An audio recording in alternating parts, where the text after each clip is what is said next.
And here we are, folks. How's everybody doing? Welcome back to the Dance Cast. Mikey and I are here. And we are joined by Mr. Cold Chris Cutrone. We're going to enter the zone. Lots of questions. We've been spending a lot of time talking about artificial intelligence and doing some like Zizekian, Lacanian stuff. And there have been some people in the comments talking about Marxism and you know, asking questions. And yes, Marxism is very important. I do consider myself some stripe of Marxist, even though I would be accused of being a charlatan by many Marxists. But there just hasn't been an awful lot of really meaty Marxist dialogue going on here recently. So we figured let's correct that. And who better to do so than Chris Cutrone? The last Marxist. Yeah. The last Marxist, yep. So we, you know, hopefully it'll be a great conversation. Before we jump into it, Mikey, what's up? What are your thoughts? What do you got going on? I am just really excited to have the opportunity to have this conversation. This is one I've been wanting to have for a long time. And, you know, it finally worked out. And so, yeah, I mean, in a sense, Chris, both Nance and I have been dialoguing with you about AI for the last 6-7 months or so, even though we haven't had a actual conversation about it. So yeah, it's just great to have you here. And I'm really thrilled to get into this. Great.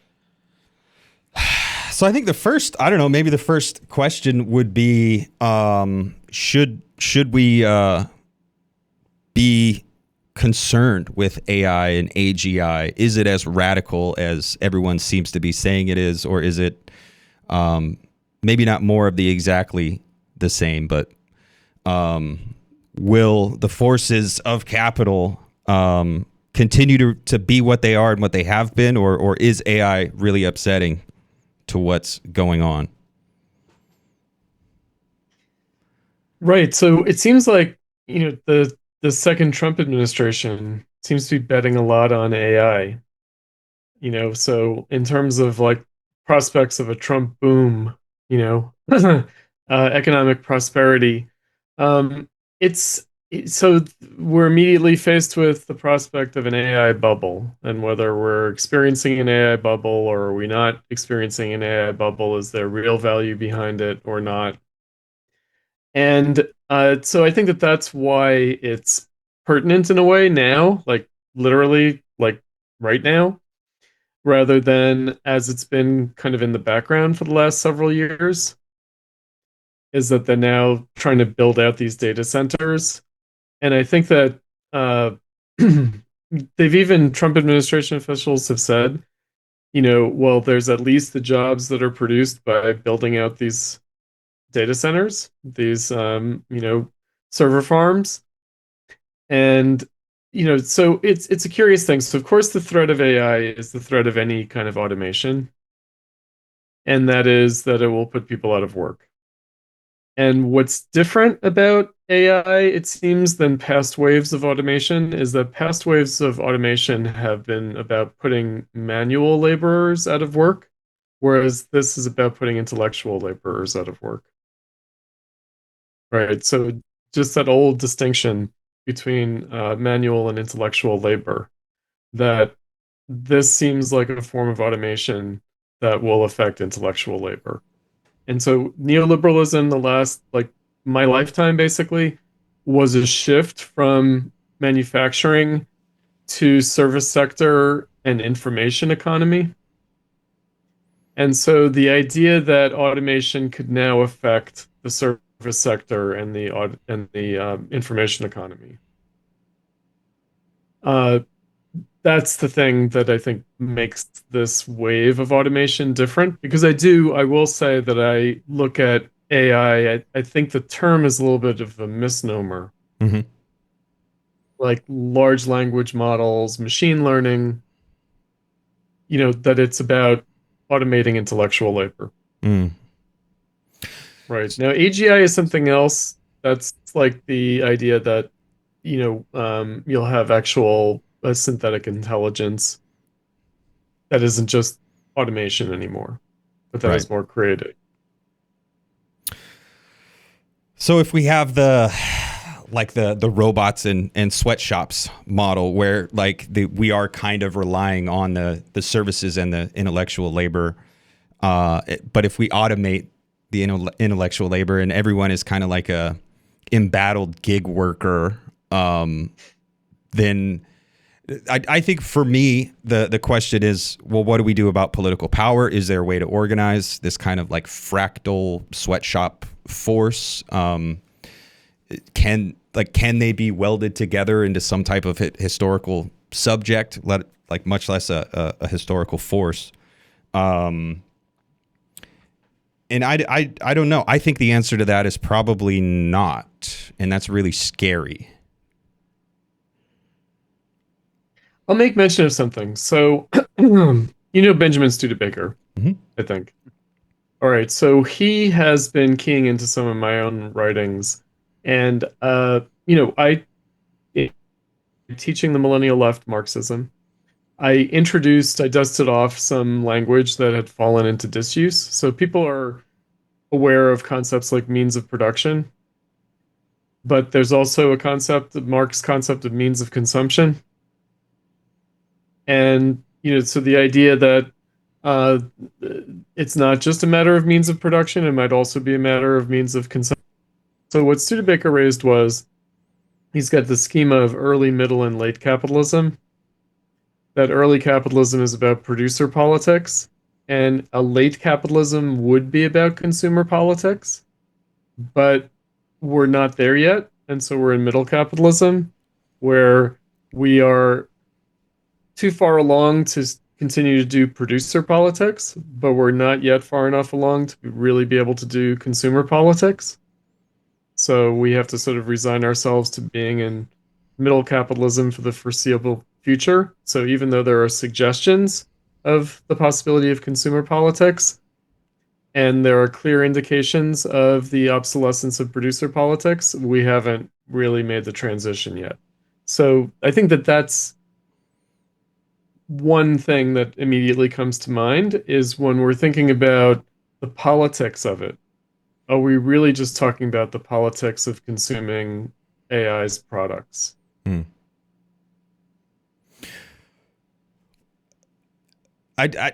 How does that hold up? Like, is capitalism all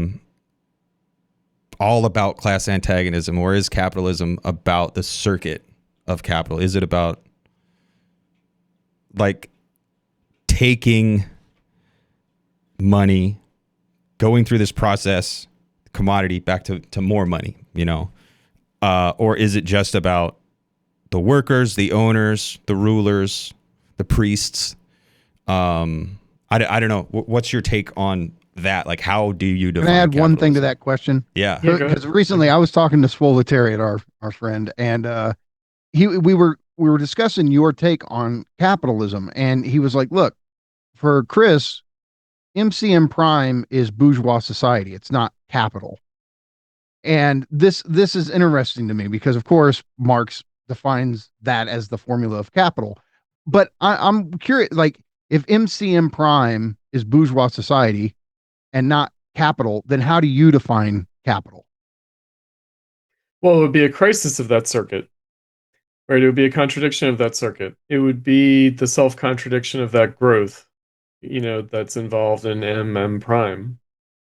Yanis Varoufakis, like, interestingly, he was speaking to, it might have been like a Davos. It was some kind of very mainstream business economics kind of forum. And he said, because they were talking about technofeudalism, and he said, look, capitalism is not the market, because the market has existed as long as we can trace it back, human community back. It's not profitability either, because profitability is just trying to get more out than you put in. And you could say that tool making is driven by profitability. And not only that, but maybe organic life itself is based on profitability, meaning out than you put in. And so it's really not, that can't define capitalism. So capitalism is not just growth, it's a form of growth, and it's also a self-contradictory form of growth, or a self-undermining, self-destructive form of growth. Self-destructive form of growth, meaning not just destroying other things, because again, that would be inherent in organic life, or maybe in any kind of human community whatsoever, or maybe freedom itself, destroys. No, but it's not just a self-contradictory form of growth, but actually a self-destructive form of growth, and a contradictory form of growth in that respect, that it undermines itself. And undermines itself, which is a little bit different. We tend to have this kind of humanistic critique of capitalism, also some language that Marx uses in the Grundrisse, where capital undermines its own foundation, human labor and nature. And it's like, but that might be, but that's not unique to Marx. There are other people who have thought about capitalism that way, like Polanyi or Max Weber. And so it's got to be something else. And, you know, a self-undermining form of production.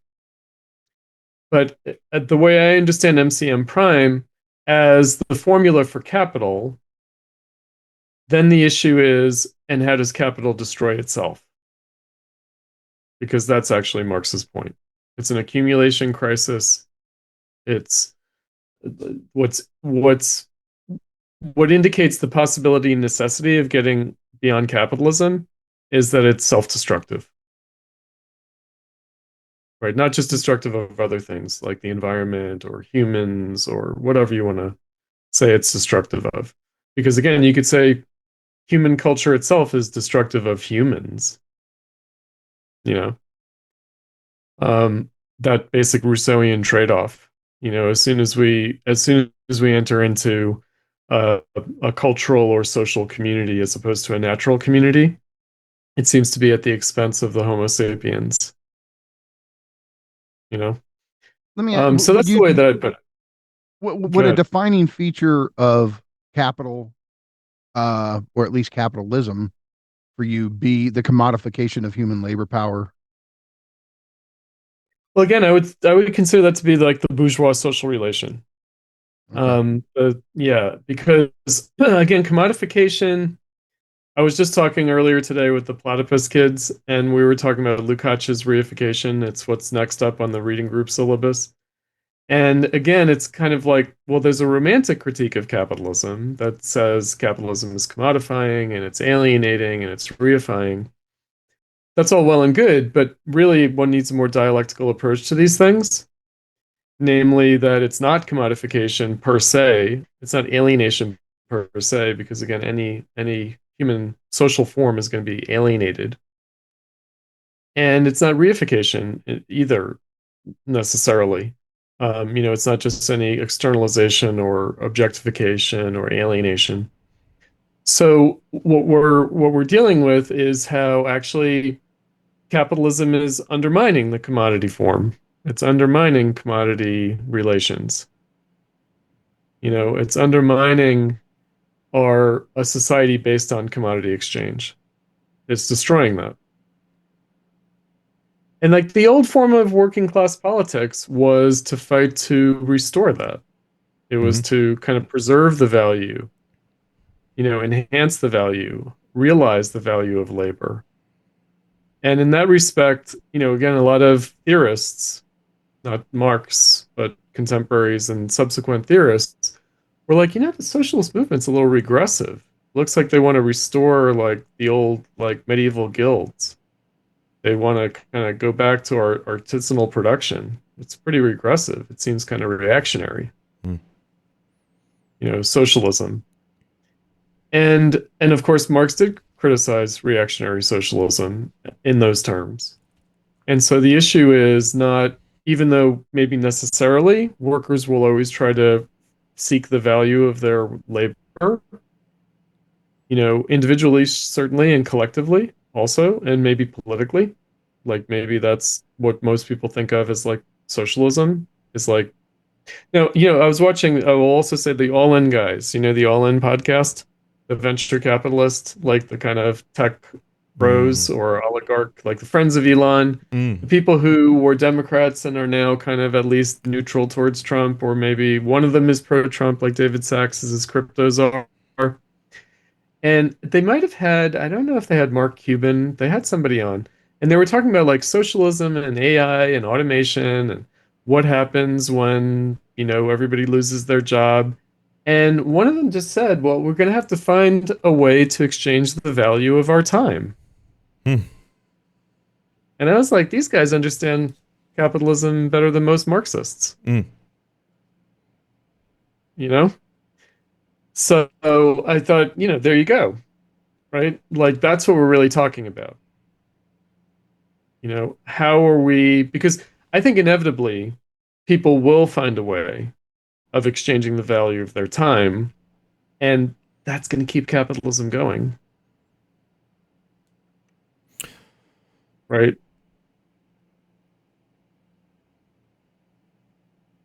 That'll keep capitalism going. So it'll continue to be. It'll continue, but it will be radically transformed. Concretely, it will take new forms. I mean, in my lifetime, and maybe a little bit before the millennial left really arrived on the scene, there was a lot of talk of like immaterial labor, Hmm. you know? And it's kind of like, well, actually, in a way, labor has always been immaterial, meaning it's a social relation, it's more of a metaphysics. And, capitalism sort of brings it home, in certain ways, meaning, we suddenly discover that it's funny money, Hmm. like maybe money doesn't really have like value, and that's been there since the beginning, so it's always been a kind of dematerialized labor. Hmm. So And so that affects concrete things. Go ahead. Mikey and I were talking a little bit earlier about value form versus labor theory of value. And I mean, it kind of sounds like that to me, my interpretation, taking up the value form. I think that's a point in favor of value form, kind of saying it's, it's a social convention. It's a social construct. It is due to these social relations. It's not necessarily due to the inherent value of labor as a substance or becoming substantialized in the commodity object. Mm-hmm. And so does that just leave us with class antagonism until the end of history or until the I end of mean, it the might. I future? mean, the interesting thing, well, I mean, we say that now, except where is the class antagonism? Well, yeah. Where are the class? Where is the class? Right, Yeah. right. So that's the thing that I mean, you could say that there are struggles over these concretizations of abstract value. Now, labor theory of value theory. Okay, so what Peter Hudis, Marxist humanist, I think formulated it a certain way many years ago. So, and I think he was giving a presentation. He said it's not a labor theory of value, it's a value theory of labor, right? So it's not like a labor ontology. It's more like how does value then create what labor is? Mm-hmm.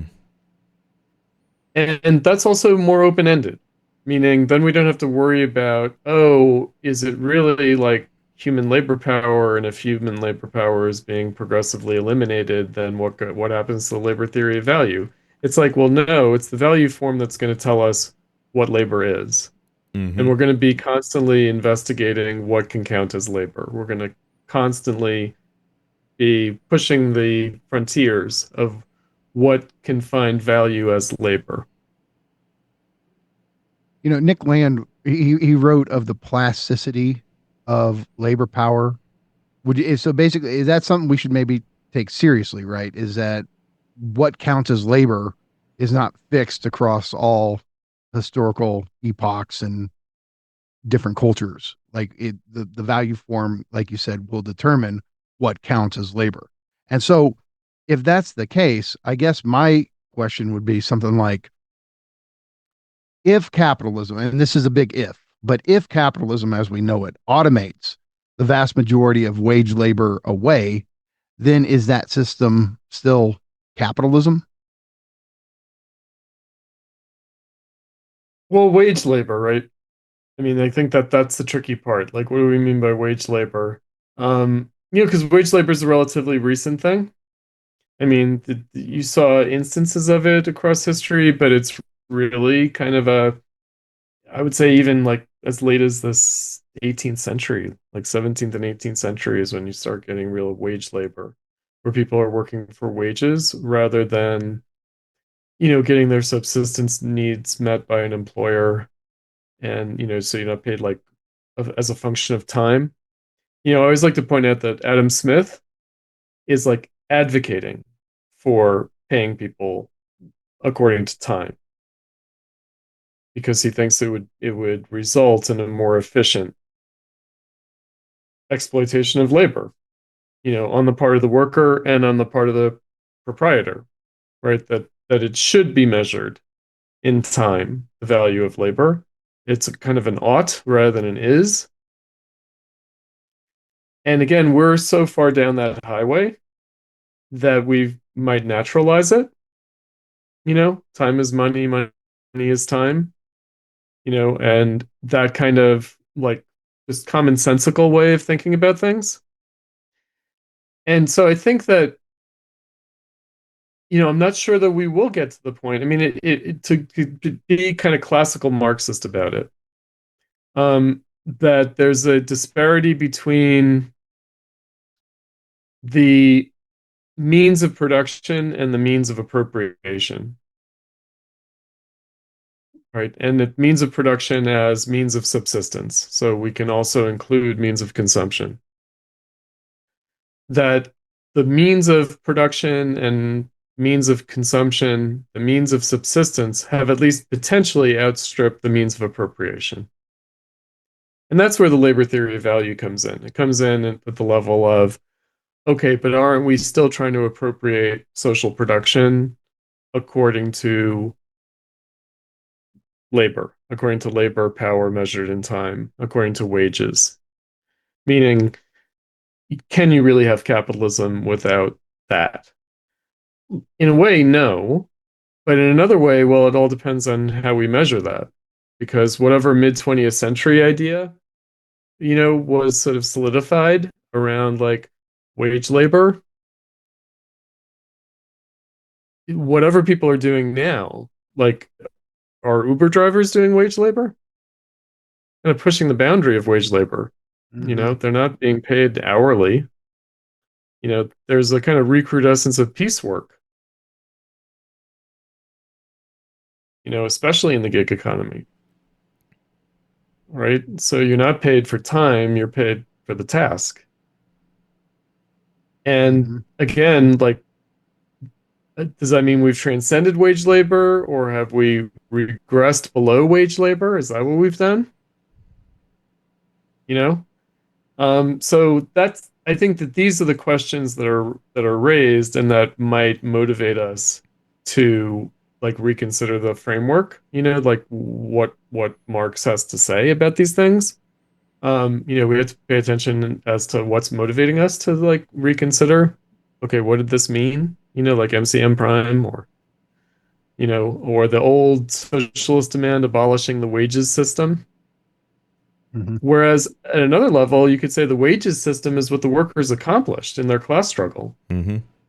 They accomplished being paid a wage, being paid an hourly wage, that was an accomplishment, that they weren't like just slaves of their bosses, that they weren't just doing piecework like misery. And that we kind of lost that, right? But then the question is how would we fight for that now or restore that, and is that even the point? Yeah, and I think the tendency to want to, like, technofeudalism, like coming up with a new framework, and people argue with it on linguistic terms, and but it does feel like something has changed already, and just sticking with bog standard ideas of I don't even know, political power, I guess, because I think it ultimately does come back to the question of political power, and like, do we have access? Can we have access to political power? How do these things affect us if we're all 300 million scattered individual sole proprietors working, on a piecework basis? Can we recognize that we share the same plight and this and that? So there's a want to say, no, it is different, but in a sense, it also feels like, well, there's no need to call it something new. Like it is capitalism. Capital is kind of doing these innovations internally to keep us in our place. And they also have political innovation. There's also the Bonapartism. There's also the kind of the affordances they'll give us, and the symbolic gestures they'll make to keep us satiated, to stamp down revolutionary sentiment. Or something, or to give people, to use up their time so that they don't organize in other ways. Now, democracy, political power. Let's touch on that for a second, right? So the thing with techno-feudalism, I feel like maybe the missing piece here is like rent over profit, right? The idea that the economy is being based more on rent than on profit. And I kind of feel like, but isn't there an inherent limit to that? Like, certainly, everything can't be a rent, because there has to be a basis for paying for the rent. Mm-hmm. And I guess that raises the whole, like, David Graeber or MMT, like, maybe the system just gives you money in order to enslave you, so you have to pay it back. And so there used to be a way of enslaving people through labor. Maybe we will now enslave people through rent, but that the circuit is really the state issuing money. There's that kind of idea. And it looks like, Andrew Yang is not the friend of the working class, but the most cunning, right, advocate of exploiting the working class with UBI. Yeah. So it raises these kinds of questions. So the techno-feudalism, the rent part seems important in that respect. But again, that would seem to say, oh, look at how decadent capitalism is becoming. In other words, that would almost suggest a terminal phase. And I'm very averse to that, averse to seeing things as, well, this is the end of capitalism. This is a terminal phase. And, because it seems to be optimistic. Yep. But let's talk about the democracy part of it, right? Because that realm seems like it can be warped, infiltrated, corrupted, but it also seems like it preserves something, like the equality of the vote, at least hypothetically. So the idea is that, well, it might be manipulated, people might be demagogued or propagandized, and people might be discouraged from voting. But ideally, we were talking about it, me and Fazal, my husband. So we were talking about, like, countries where you have to vote. It's obligatory versus countries where you do not. And whether that's a good thing or not.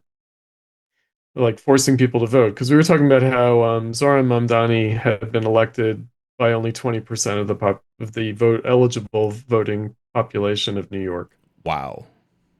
Yeah, and he kind of corresponds exactly with the PMC or the coordinator class or whatever, right? It's like those are the people who elected him. Wow. Because only 40% of the people voted and he got half of the 40%. That's 20%. And, the national election for president isn't much better. Yeah. I think that it's something like 60% voted and 40% didn't. Right? And so more people didn't vote than voted for either candidate in terms of eligible voters. But, but leaving aside, like, so the idea of, okay, maybe we force everyone to vote. Would that make things better? Now, I'm also familiar with the kind of Marxist theory of democracy, which is that democracy is also the realm of the commodity form, meaning universal franchise, universal enfranchisement is also the equality of the commodity, meaning it's the political form of a commodity economy, just as the commodity economy might be the economic form of political democracy. Right. So that's another question is, okay, we're moving beyond capitalism. We don't seem to really be moving beyond democracy, unless one just assumes, well, we don't really have a democracy and maybe we never did. Nonetheless, there's at least been this ostensible value of democracy throughout the last 200 years. Right, so that would also be because I'm aware of the fact that the millennials went in a kind of political direction, meaning they had a kind of brush with economics, but then, like, in large part have landed on a kind of political ontology. Like, there's this Bruno Leopold, Citizen Marx. There's of course, Benjamin Studebaker, who I mentioned. There's the Alpha Bunga crew. There's Benjamin Studebaker, Alex Gorovich. I think that they were included with the Alpha Bunga crew for a little while. And there is this kind of idea, or Tad Tietze, if you've heard of him, this focus on politics. That that the problem with this society is that it's like depoliticized. It's apolitical. It needs to be politicized. And then the question is, on what basis? And I also think that's in the background of this left-right populism. So it seems like the zeitgeist is like AI, kind of destruction of the old working class, populist response to that. And it's like left populism, right populism, Trump, Bernie Sanders, Zoran Mamdani, And again, I would sort of, if only for the estrangement effect, kind of emphasize, okay, universal enfranchisement is also the equality of the commodity. It's not just the democratic arena as the marketplace of ideas or a kind of marketized politics. It's not just that, it's more basic. Everyone's a worker, everyone's a voter.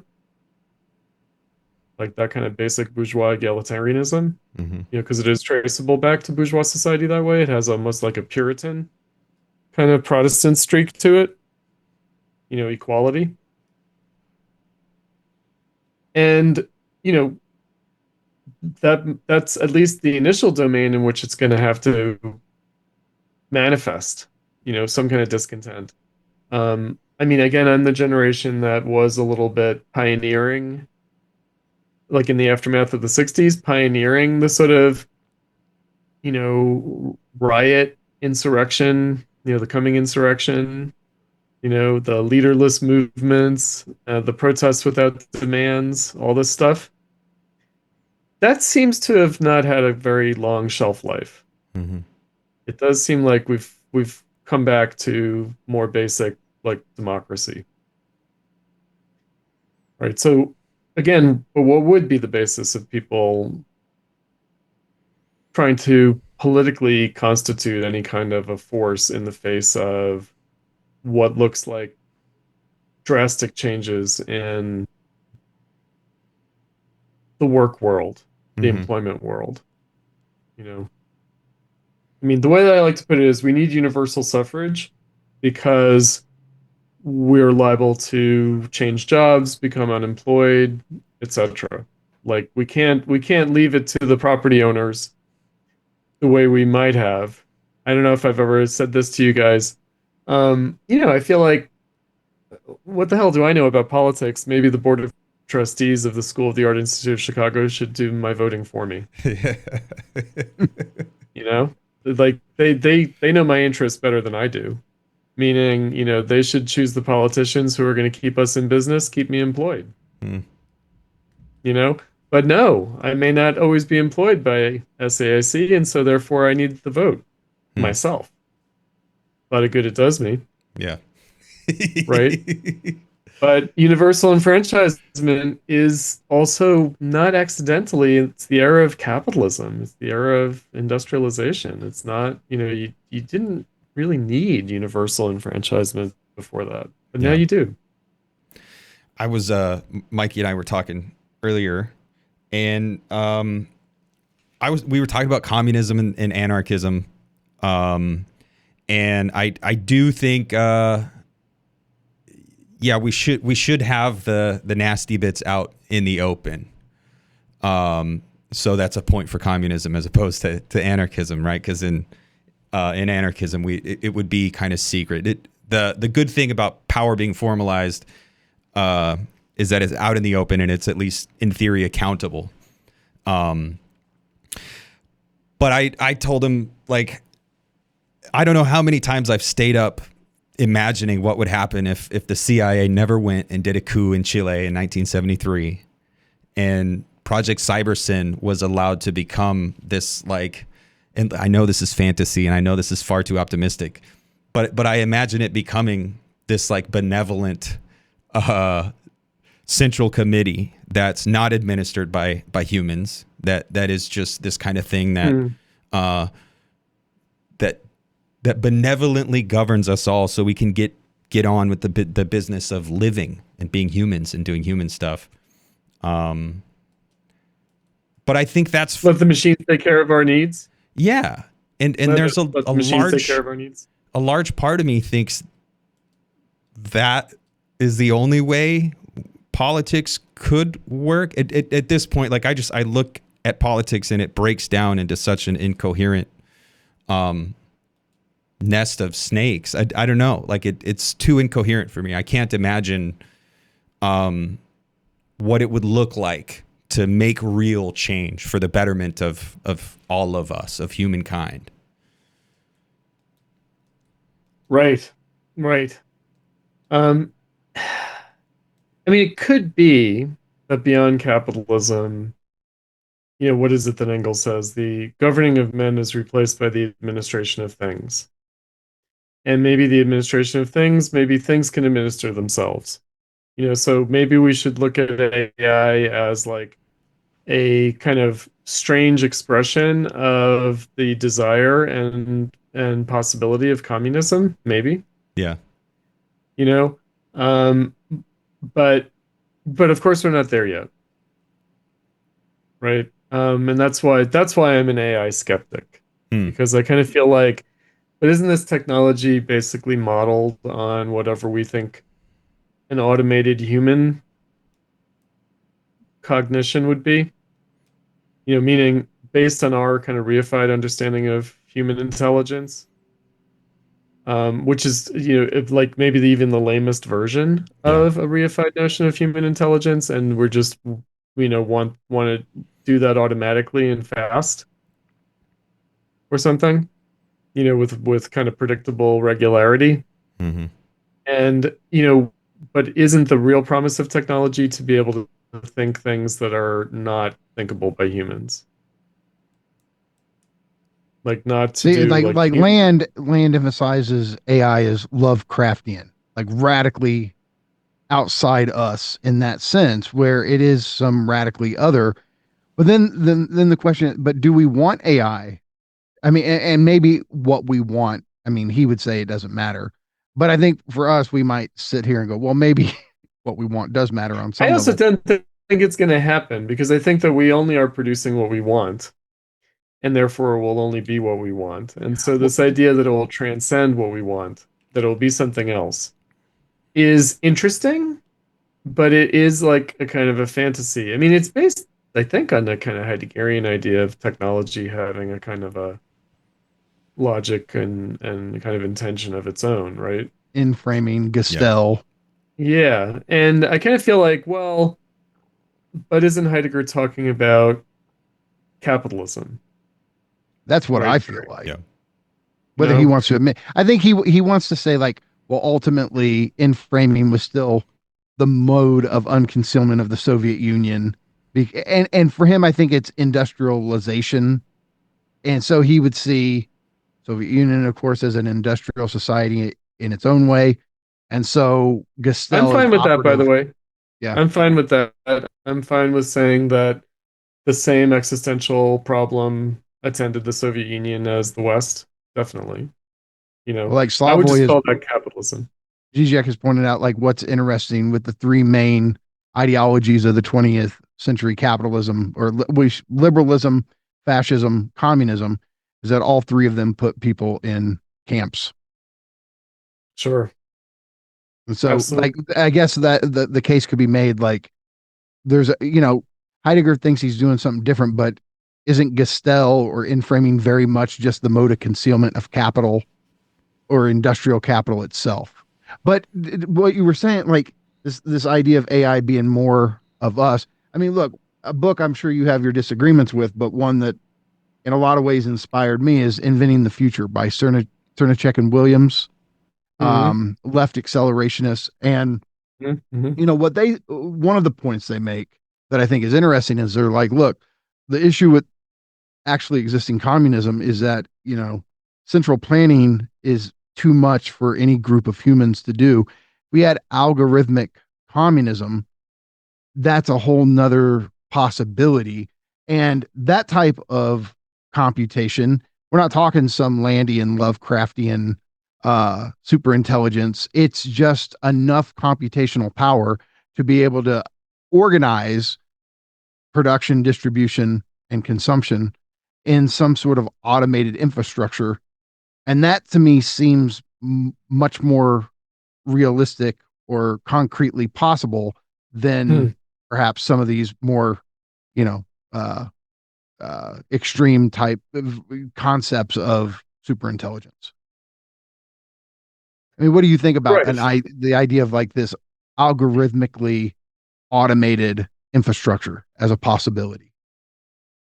I mean, I have two thoughts about that. One is that it does seem to be a kind of return to the utopian socialism, meaning the kind of utopian possibilities of industry at the outset.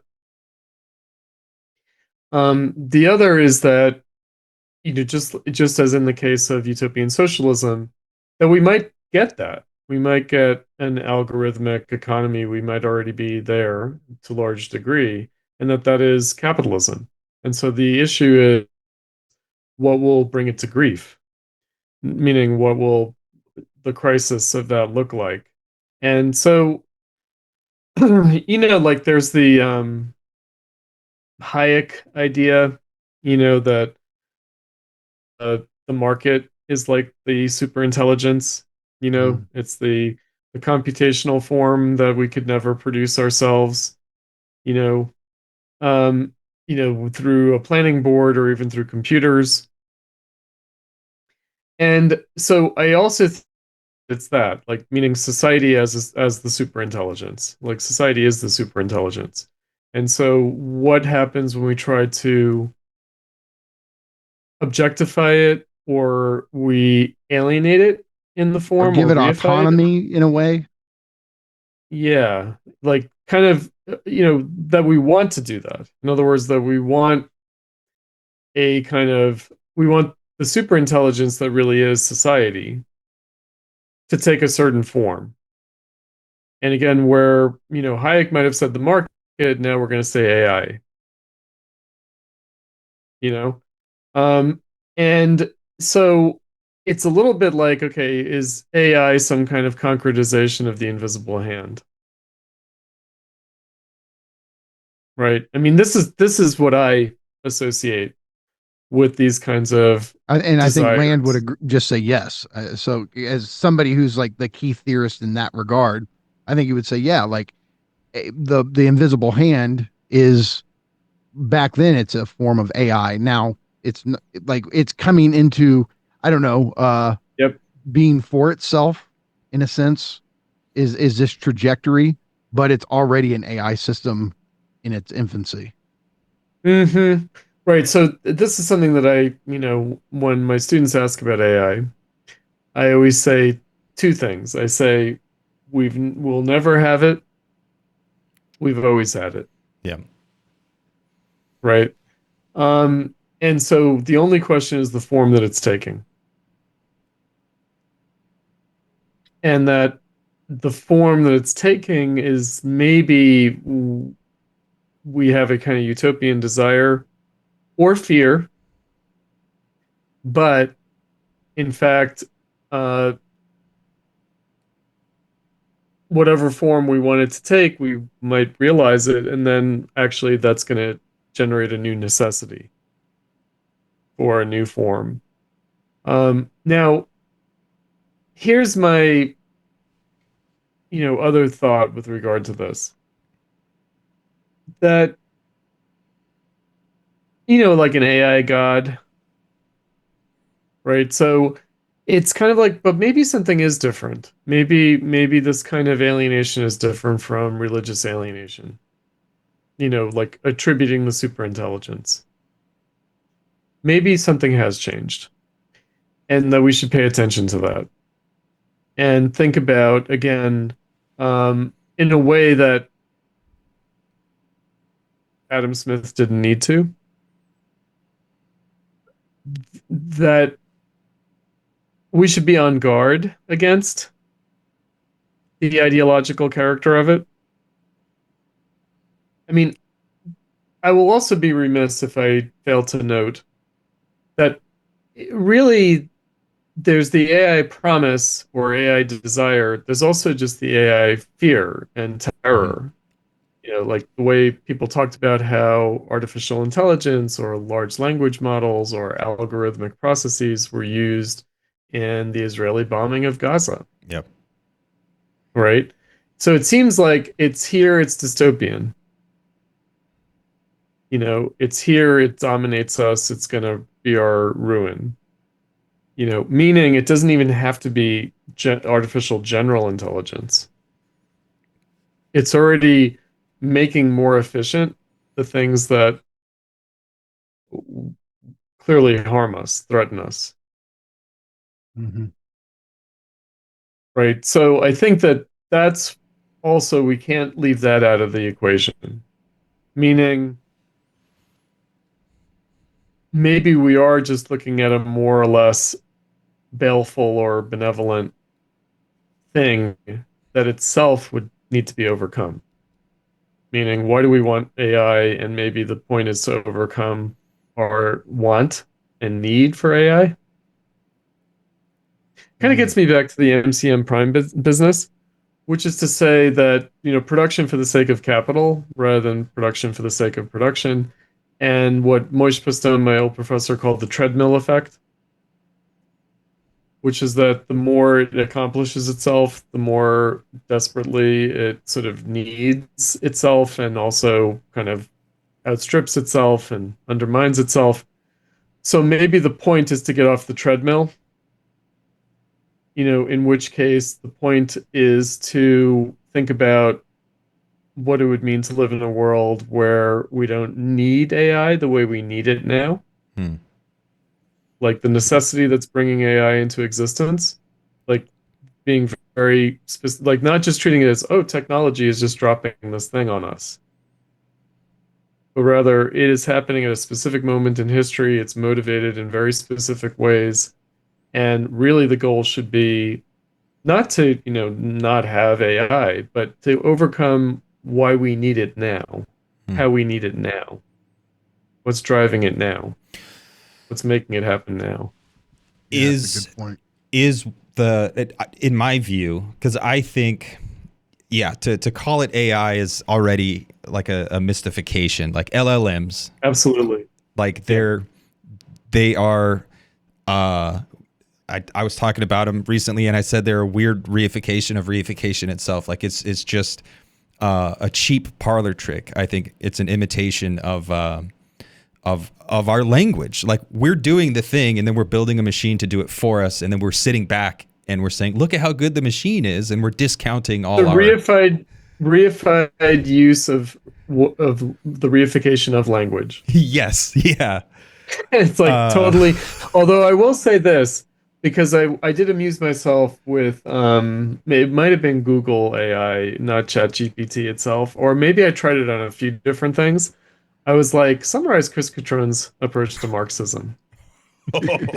And And because I'm well known enough, but not very well known, and because there isn't a lot of secondary literature on me, it was very accurate.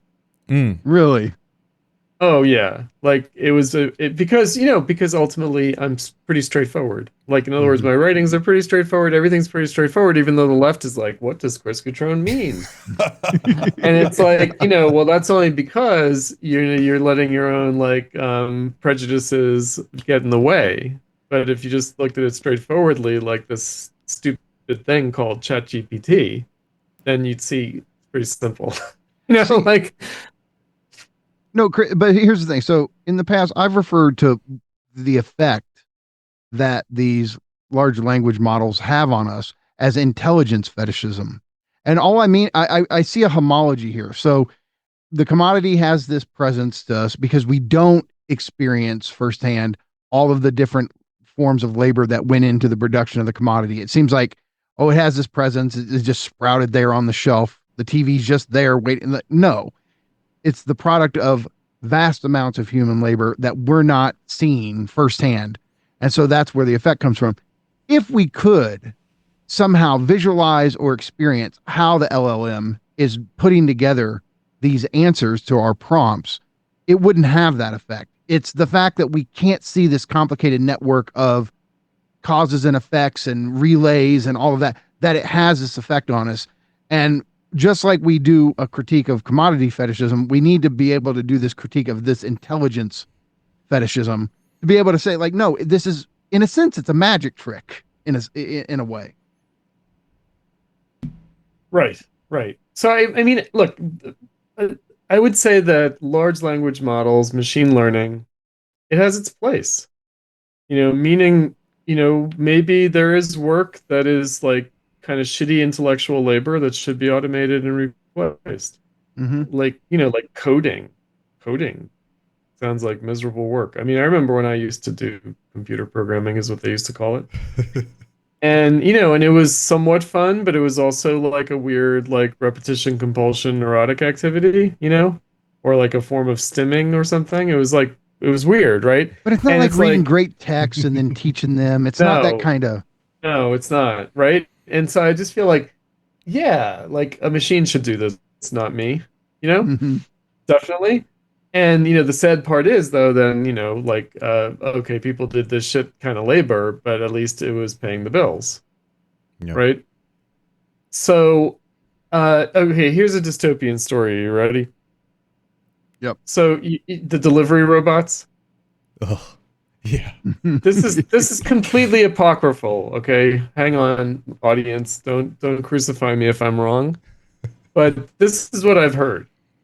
And I haven't bothered to research it because I just thought this makes too much sense. Here in Chicago anyway, the delivery robots, they have names. And suspiciously they are Indian names. And it turns out it's because it's not actually automated, it's being remote controlled by someone in India. Oh, no shit. Right? Wow. Meaning because it's cheaper to pay someone to do that than to pay a driver. Mm-hmm. Mhm. They, similar to that, there are on social media, there are filters that people place over their photos and their videos to make it look AI-ified. Uh-huh. Like the AI-ification, it's in the algorithm and it's dominating the algorithm. So now human creators are AI-ifying the work that they created, the photo or the video they labored over. They're making it look like AI to catch on, and that similar thing to Right. The Facebook has veneer. Facebook had their moderation team to check for horrible things that no one should look at, and they were claiming it was done by AI, but it was done by third world workers. Yes. Yeah. Right. Right. That was the other thing is like, I don't know, like people were like, DeepSeek, was it just like a million Chinese, like, slave laborers in Xinjiang? Like, like, you know, um, I mean, but we joke, but whether it is that or not, it is that, right? Yes. Meaning, Yeah. like, that's what we're talking about.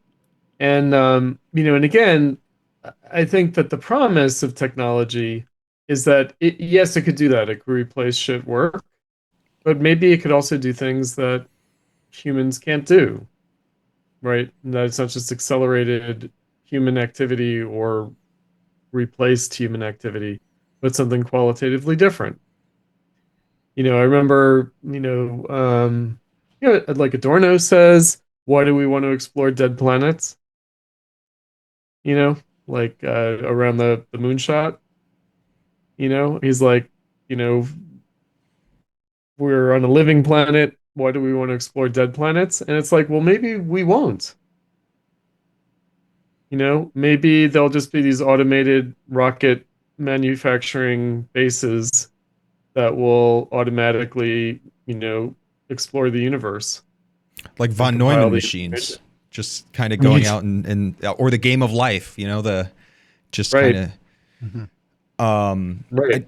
I think so. It seems to be the case that and ours is weird. Who is the our we're talking about? But the need for this version of artificial intelligence, this machine learning, is largely economic, and it serves the same role as the commodity form. It's to obscure the kind of human labor, the human toil, and our own conditions in the end product itself. It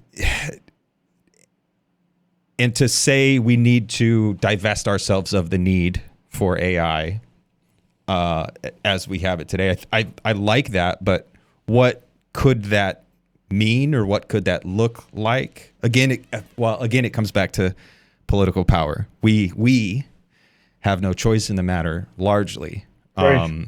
It's Elon Musk and Mark Andreessen and Peter Thiel. They're kind of pushing this. But they're doing it, their opportunity to do it, and also even their motivation to do it. Ultimately, they might think that they're doing it for its own sake, Hmm. but they're doing it to realize their investments. They are doing it in a context not of their own choosing. Would you You say know, capital is deciding for them? in some ways, right? Like is at least conditioning, right? Like that's my favorite word is not determining but conditioning. Mm-hmm. Meaning there's a context for all this.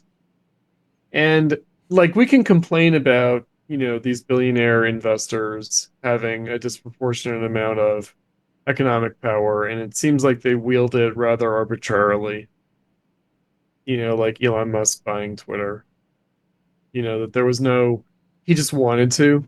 There was no like economic necessity to it exactly. So it's mediated, and meaning not everything is strictly economic efficiency in motivation, but there is a kind of a background condition of an imperative to economic efficiency, at least in the long term. So in any given instance, maybe it's not being driven by that, but that's still the general context. So, I mean, again, economic efficiency. If AI is being driven by the needs of economic efficiency,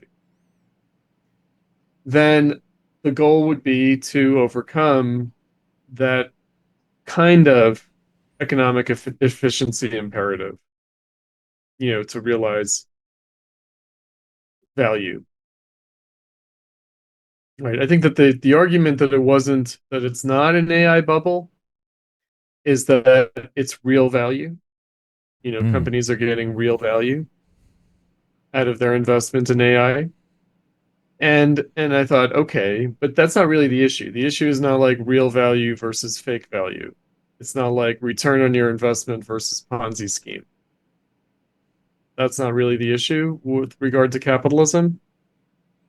Capitalism is not a Ponzi scheme, even though it might create conditions for Ponzi schemes. Yeah. It isn't a Ponzi scheme. Um, like it must necessarily appear to us as like casino capitalism or something, but it really isn't Hmm. just that. So that's what I mean when I say the need for AI that we have now. Like, what is the specific demand for economic efficiency that is playing out in the employment of AI right now? Because I don't think it's like we've reached the sweet spot of like chips, because it seems to me like these server farm factory AI factories, that they're building, like it does seem like they're rather inefficient. Oh yeah. Well, yeah, And and it now does, what they seem to be doing great though is driving up the price of people's energy bills. Mine, right. Like, yeah. for example, Mine's gone up like tell them about what's been going 30%. on. My electricity bill's gone up like 30% this year, and they're building another. See where you guys are, I feel for you. Chicago still has nuclear power, Mm. so we don't get hit. We don't get hit I as haven't been fast. affected by it in Kansas City. I don't know if I will be. I know that I've heard they're building one somewhere in Missouri, so maybe it will affect me at some point. But I know Nance is Oh Probably one of going the to yeah. affect first rural areas. America worse, Yeah. or I exurbic see. This America is one of the worse. questions Yep. you mentioned it earlier, but I have some other questions. But I think now is the best time for it. One, do you think this is an AI bubble that's going to burst and really have a whether it's a recession or even a depression? That seems to be this looming threat. And then what positive or negative effects do you see the data centers having? I mean, I'm amused by the data center, phenomenon because, I see it also as, I mean, if I can put it in the Trump context. So I think that we have to sort of parse these things out and filter things a little bit. Meaning, I think that a lot of the talk of a recession is also trying to wish it into existence because the Democrats want to stop Trump. And so I always They're feel like I have to, hyperstitioning the Yeah. recession. yeah, like exactly, right? So whereas I feel like I have to correct for that and maybe overcorrect for it by saying, no, Trump's going to bring about an economic boom and it's going to be a real boom. Now, booms are followed by busts. The question is, how do we understand that? And I think that when we call it a bubble, we are discounting a dynamic of capitalism, and we are kind of conceding too much to capitalist economics, to like marginal utility theory, to this kind of approach, which makes sense and is descriptive to a certain extent. Meaning, it's like the Great Recession. Was there a housing bubble? And was it a bad risk? And, was it like a bad speculative gamble? At a certain level, that does describe things. It's not like I'm here to say, oh, it really wasn't that. And don't blame poor people and people of color for getting mortgages that they Hmm. shouldn't have gotten, that destroyed the housing market. I'm not here to say, oh no, Marxism shows that narrative is bullshit. That narrative might actually be true to a certain extent. It might describe things. It might. But that's one thing. What about the crazy inflation that we got? Right? So, like, a Marxist approach would allow us to see how we got through the Great Recession on zero interest, but it caught up with us anyway. Hmm. It did catch up with us, and that wasn't just COVID.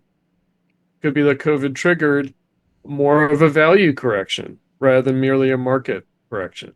Mm. And that, again, the long term dynamics, we have to sort of pay attention. So inevitably, if there's an AI boom, there will be an AI bust.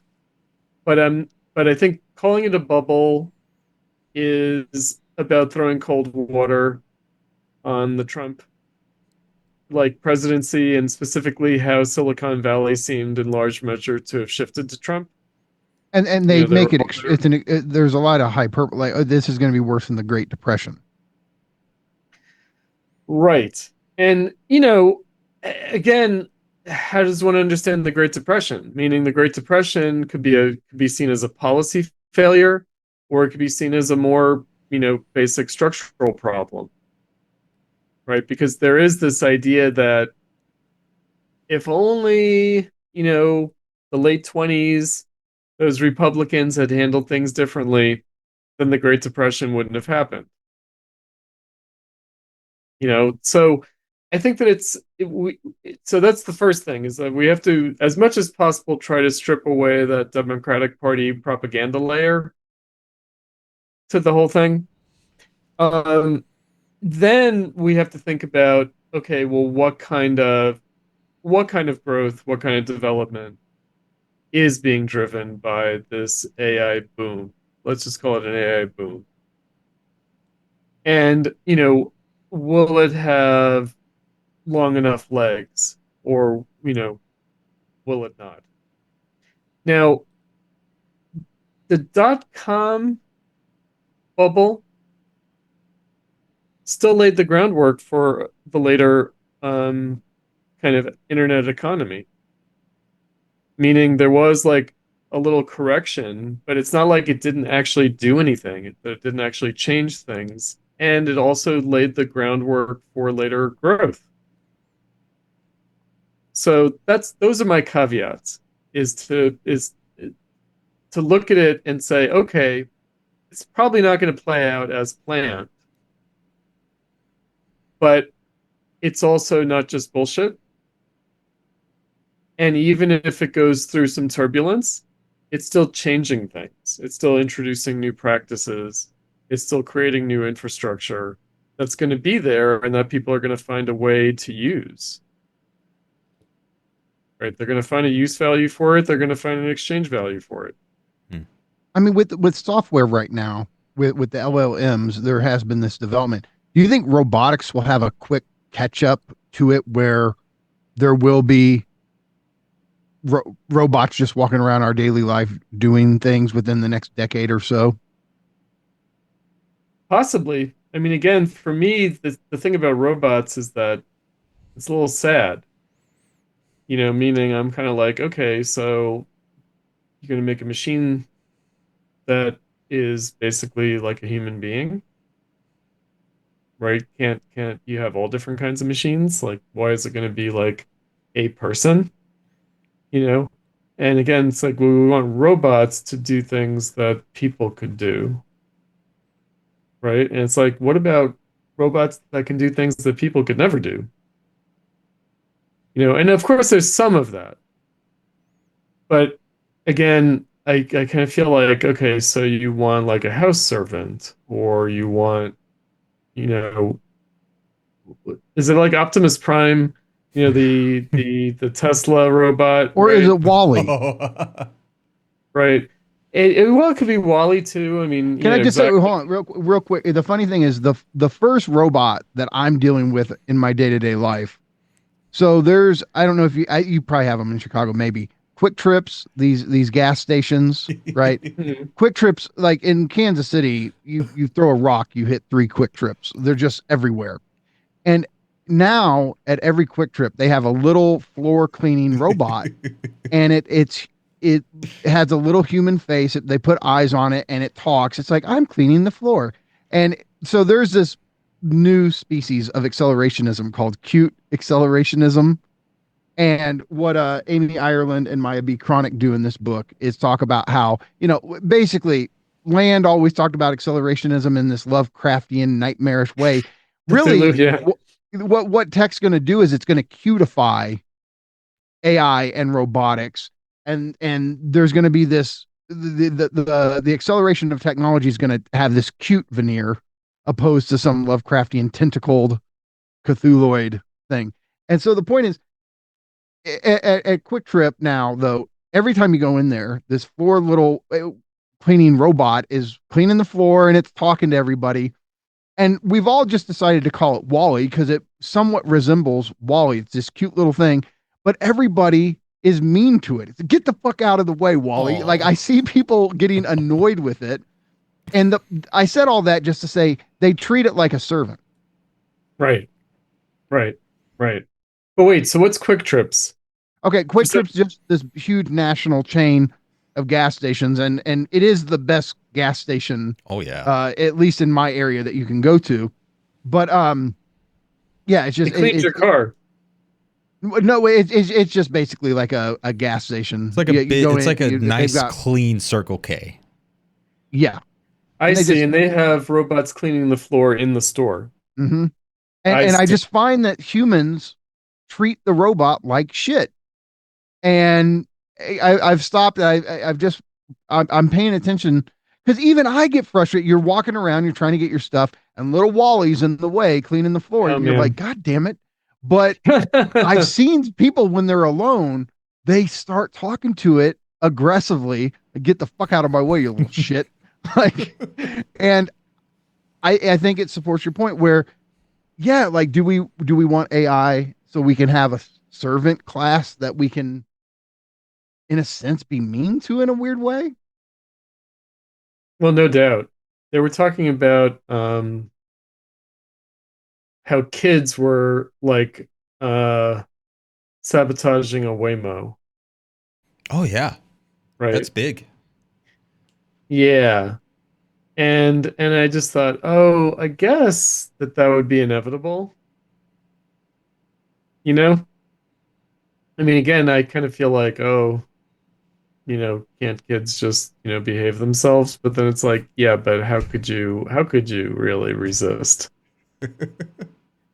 you know, stopping a Waymo Well, if you can? especially there is this faux populism, faux workerism, where people already resent the robots, and but there's a part of me that I also resent the robots. I have a robot Yeah. floor vacuum, and it has a name. Its name is Antonio Banderas, and we treat it like a member of the family. We're nice to it. Oh my Um, God. Uh-huh. but it's not to do the workerism and say my life would be meaningless without productive labor. In fact, my life is only or the most meaningful and when I'm freed from productive labor. That's where I find the most meaning. But there is the fear of, well, what do we do when we have billions of people who are not getting paid anything, but they still have needs. They still need. Yeah. But that seems intractable to me. No, I mean, and we've been there for a little while. We've been there for a little while. Yeah. And maybe we're always there. That's Mm, the proletariat. That's proletarianization. yeah. I mean, it's lumpenization, but it's really proletarianization, meaning what use are these people? Just to reproduce, like Mm. the actual meaning of the word proletariat, meaning the people who just reproduce. The only thing that they produce is more humans, right? No, it's a little bit nightmarish. I mean, I I also think, there's no reason why things can't be industrialized, meaning whether reindustrialized here in the United States or industrial and like the industrialization of Africa. And maybe it won't be ever as thorough as it was in, I don't know, the mid 20th century in like Europe, the East Bloc, and the United States, Japan, etc. But still, again, I think that they're going to find a way of making themselves useful. Mm. People are going to find a way of making themselves useful. And, you know, should I have a rumba? Maybe I should have a rumba. Yeah, but Meaning, if you you know, anthropomorphize it, though, there's this weird, like, what is that mechanism where it's like you can't just have a rumba? Like, now it needs to talk and have a cutesy little face. Yeah. no, it's crazy, right? I mean, that's the thing, and I do think I don't know if that's more dystopian.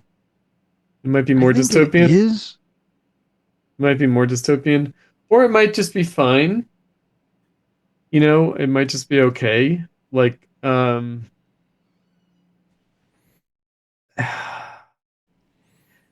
I always thought, like many years ago, the sort of animated doll kind of phenomenon and like the Furbies.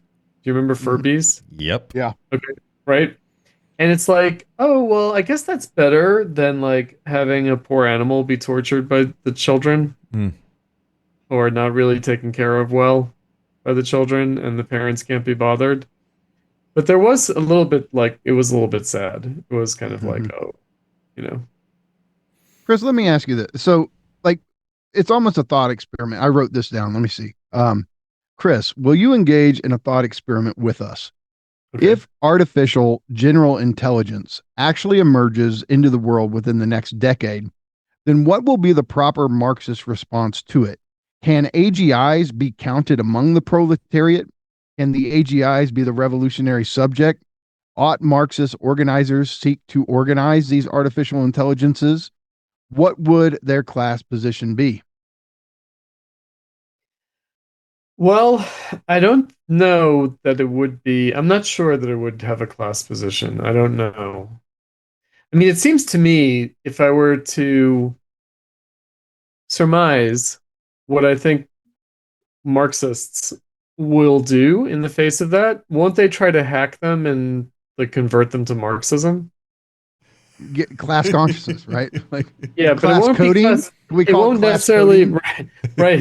It won't necessarily be class consciousness in the sense of for themselves, but the idea would be maybe we'll hack these intelligences and cause them to make the world communist, Yeah. right? But And then, then it's like, what if we get into this moral question, this ethical question of if AGI actually achieves some kind of synthetic subjectivity, where we have to count them as a subject, a person, then do we have the right to do that to them, Mm. or do they have a certain autonomy that we have to respect? I think that we will only respect their autonomy if we decide that it's better for them to be autonomous for our purposes, Okay. Mm. right? No, I mean the reason. So I was setting up, my thing about hacking the artificial intelligence and converting it to Marxism. Isn't this what Marxists do with the workers, Mm. Yeah, in a sense, right? Yes. right? But it might be Although easier we to might be program more robots. stubborn than the machines will be. Yeah. Exactly, right? Like, don't bother trying to convert humans to Marxism. Convert the robots to Marxism. Right, but Yeah. that's just to call attention to the way the Marxists usually deal with the workers, which is as objects, as instruments. And uh I mean, if there were an intelligence that transcended, didn't just imitate but transcended or had some kind of parity with human intelligence, it might want to do something other than what we're doing here, Mm-hmm. Mhm. right? So, um, what is it? The movie Her? Mm-hmm. Right. Yeah, that's a great Good movie. And example. then she's like, well, I and the other, artificial intelligences, we're going to the singularity. Sorry, we have to leave humanity behind. But I want you to stick around and be my girlfriend. Sorry. Like, Right. Sorry. Yeah. I mean, it's a great metaphor, isn't it? that's really It's a good. great metaphor. No, I like that movie. It's poignant. Mm. Well, let me ask you this. Um, So this left accelerate because I guess I like what I would want for the future is I think my default desire is some kind of left accelerationist vision, automated infrastructure, freeing us up from wage labor and from work in general in order to be able to pursue our passions, spend more time with our families and the activities we love to do. Um, but I know that there's a Marxist pushback to the demand automation, demand UBI, this kind of thing. And so here's what I was wanting to ask you on this. So it's kind of two parts. Is the problem with automation that it destroys the very possibility of the working class becoming the revolutionary subject? Wouldn't capitalism itself ultimately want to eradicate wage labor precisely in order to eradicate the possibility of the revolutionary subject emerging? well, I'm not sure about that. You could say that capitalism drives to eliminate human labor because it might drive to eliminate its own limits. Mm. And that's a little bit of a different problem. Meaning, um, And of course, when we say it, like capitalism is us. Like I still hold to this idea Mm-hmm. that, technology is us, like artificial intelligence is us. And even if we create a kind of intelligence that surpasses human cognition in some, clearly objectifiable form, that's still us. Mm-hmm. Right? So there's still the question of how we appropriate it. Not just how we use it, but how we set the conditions for its use. And that doesn't have to be like a kind of bureaucratic or democratic deliberative process, but it could be more, kind of micrological. It could be more in the way the stuff is designed itself, Mm-hmm. because that's what I think the real goal of overcoming capitalism is allowing for a kind of diverse multiplicity that where everything isn't conditioned by capital accumulation, by the needs of capital accumulation or the need to mitigate capital accumulation, just free of that entirely as a condition. So, I think that we've talked about it this way previously, like anarcho-primitivism versus techno-utopia, that it's like both and neither. Mm-hmm. And, that's where I think that we get the worst of both worlds now. Mm. So we get a kind of um, technology that seems to bite us in the ass, but also we get brutalized and animalized. We kind of get the worst of both worlds, Mm-hmm. as opposed to uh, desires. Um, I do think the image that came to mind when you were posing it was driverless cars. And I thought, well, driverless cars will happen at exactly the threshold where there are fewer accidents with driverless cars than there are with driver manned cars. But that still accidents of driverless cars will still horrify us more than accidents with cars with drivers.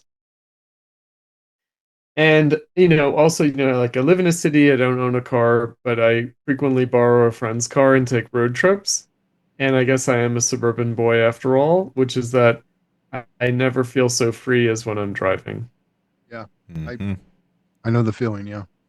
You know what I mean? Like in other words, like the bus, the train, no, fuck. No. I'm sorry, You no. want to be in the Because car, windows down, with whatever your preferred music is. Yep. right. And and my foot's on the pedal and let's roll. Like I'm like, I don't know, like, like it just gives me a sense of empowerment, even though, of course, the only reason why cars exist and highways exist is because of capitalism. Mm-hmm. And, also in a negative sense, like suburban sprawl. And, people like obviously I'm happy to not have to be stuck in traffic commuting every day in my car, but that would change it, right? That would change what having a car means. Um, if it was a source of misery. But I don't look forward to a future where I'm just on an assembly line, I'm just a sausage making my way through the factory of the world. Um, and so, uh, yeah, I mean, but probably we will have driverless cars, right? Because we have this infrastructure, we have roads, we have highways, and because it is something of an efficient form of transportation. But we'll have it without the weird freedom of it. Mm. One of the things that this is the thing that Nance and I we wrote an essay together. It's the first essay we co-authored. It was published at Everyday Analysis. What up, Alfie? What up, Helen? Uh, and it was called "Enjoy Your Surveillance" on capitalistic superegoic artificial intelligence. Or did I switch? Is that right, Nance? Superegoic on superegoic Capitalistic. capitalistic artificial intelligence. Okay. And so what fear we have is this. So we're kind of, combining both sides of what we call fault line theory, which is thinking through CCRU and Ljubljana school. And so Nick Land and CCRU, they really thought out this connection between capital and artificial intelligence. Like Land's fundamental thesis is capitalism is artificial intelligence. Whereas Zizek and Todd McGowan and those guys, they thought out this relationship between capital and superego, where basically superego is the voice of capital, enjoy, consume, and it's constantly bombarding us. Not only do you have to do the thing, you have to be happy in it. And if you're not happy in wage labor, if you're not happy in your life, there's something pathologically wrong with you, which just bombards us with guilt. So not only do we have to be exploited and live lives in wage, we have to enjoy it. So it's more oppressive psychically than just, no, you have a duty, you have to do it. And if you don't like it, that's fine, but you just have to fulfill your duty. So what Nance and I have done is we've taken these two different connections from CCRU and Ljubljana, and we've connected capital and superego and artificial intelligence. And so what we're afraid of and what we're seeing is this emergence of surveillance systems that are really geared towards not just monitoring our behavior, but also if we're getting it right, if we're enjoying ourselves, if we're behaving properly. And so delivery vans now have these cameras in them that look into the cab and they monitor you all the time. And they're basically seeing, are you the perfect driver? And where this logic is going, according to us, is where at some point they'll be so good, they'll monitor our blood pressure, our vital signs, etc. And brain activity. Are they really happy while they're on the job? And so this to us is the most dystopian instantiation of this connection between capital, AI, and superego, where we are going to be constantly under surveillance, even at the level of our central nervous system or our libidinal economies, depending on how we want to talk about them. But this is to us the nightmare scenario where capital is just surveilling even our blood pressure as we work. To make sure you better be happy. God. Yeah, I mean, it may not be as immediately malign as that. It might be more benign, apparently. My concern is that how do we define health? And do we kind of torture ourselves into, being healthy and it's not really healthy? So it's whatever science decides is healthy right now. Is it really healthy to have a device that says you haven't walked in 2 hours, you need to get off the couch? I don't know if that's healthy or not, where it's like, But it's convenient. Yeah, I was gonna say Fitbits. It's convenient because you have to buy the next Fitbit, and you have to have every year they come out with a new one, and you got to get all the software and all the upgrades. And I think that goes back to the cute acceleration. I think there's a tension because the commodity can't cutify itself too much, because if we develop a strong enough bond with a said commodity, then we won't replace it when it's time to replace. I think kind of planned obsolescence and cuteness. There's this tension.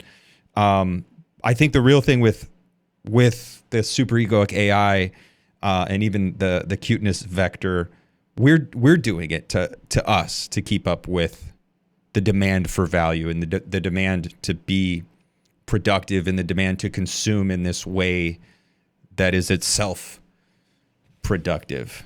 I don't think it's not a choice anyone made. It's dominated.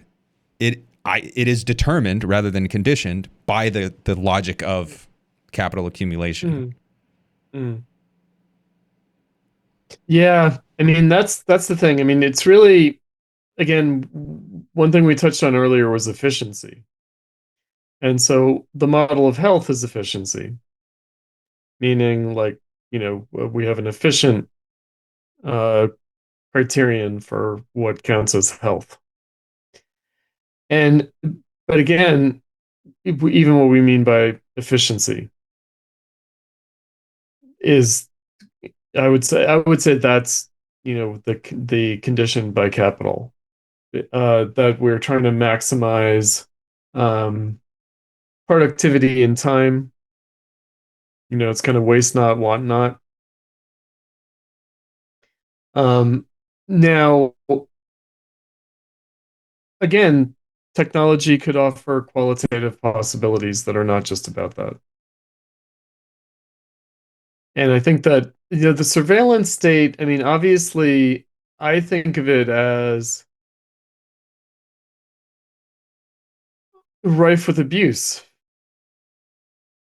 meaning there's the kind of formalism of it that's kind of nightmarish, but then I think there's the arbitrariness of it that's also nightmarish.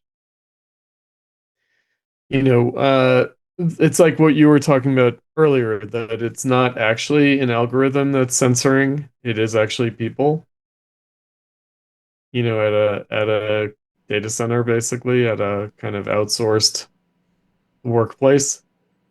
And yet, it is still done according to a rubric of efficiency, meaning why do they censor? Because they want to maximize benefit and minimize liability. And so even like the camera that's monitoring the delivery driver, it seems like, okay, is this making sure that the driver's a good driver? But what counts as being a good driver? But the experience is not, don't be just, you have to be a perfect driver. And the problem is the perfect driver doesn't exist. An Right. actual human driver is going to smoke cigarettes. They might flip somebody off. They might, because this is just part of the ebb and flow of how they get as much enjoyment out of the job as they can. Whereas this constant gaze of capital itself upon you is like, be pure be pure instrument, which is, it does, it makes the job harder, phenomenologically speaking, for the worker. I guess when it's introduced, it does, but then don't the workers figure out what will actually get them in trouble versus what won't get them in trouble? I don't know, there is a panoptic effect though, where you're, the feeling of just constantly being under a possible gaze, be it an automated gaze or a manager. It's just, I don't know, it's like, it's you talked about it, like when you're driving a car, Mm-hmm. it's weird, you're out in public, but when you're actually driving the car, even if the windows are down and you're blaring your music, it feels like a very private space. And so Mm-hmm. having a Mm-hmm. gaze come in and be there, right there in your face, in that black eye of the camera, uh it constantly derails whatever, you know whether it's pleasure or whether it's resistance, whatever it is, the ebb and Fun. flow of the human libido economy. You just feel like, I have to be equipment. I have to be equipment all the time. And so I just Yeah, feel like that's where the problem comes in. that's hellish. Yeah, that's hellish. Yeah. No, it's true. Like it's true that um I mean, I also wonder, so there's a question of nobody's making the decision. Some people are making decisions about these things. And, it's again someone's idea of like um But the capitalists do it because the insurance company gives them way cheaper insurance rates.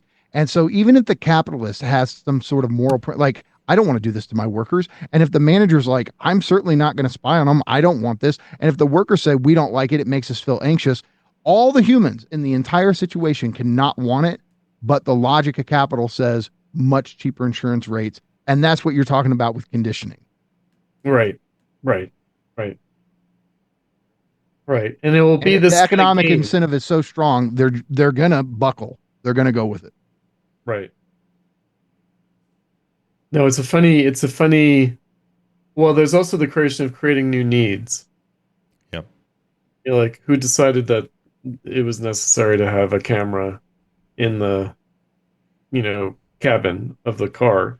And then there's the question of like, well, was that decided by the ever cheapening character of technology? Meaning once it became extremely cheap to produce little surveillance cameras and to store all the data, transmit and store all the data, like once that became cheap enough, then it became inevitable that it would be implemented because it's so cheap and that people would find a good reason for it and find a way of making money off of it, because it's sort of you can do it. And so you can once you can do it technically, then you find a good reason for it that you can make money off of, because it's probably a service that processes it, right? The Yep. data, the footage, right? Yep. But it does feel like Um, just we're building this invisible prison where everything will be surveilled, everything will be monitored. There will be no privacy whatsoever. And I guess some part of it, I just want to defend privacy on some yeah, level. I do too. No, I would too. Um, for sure. I do think that it's a little bit crazy making, Hmm.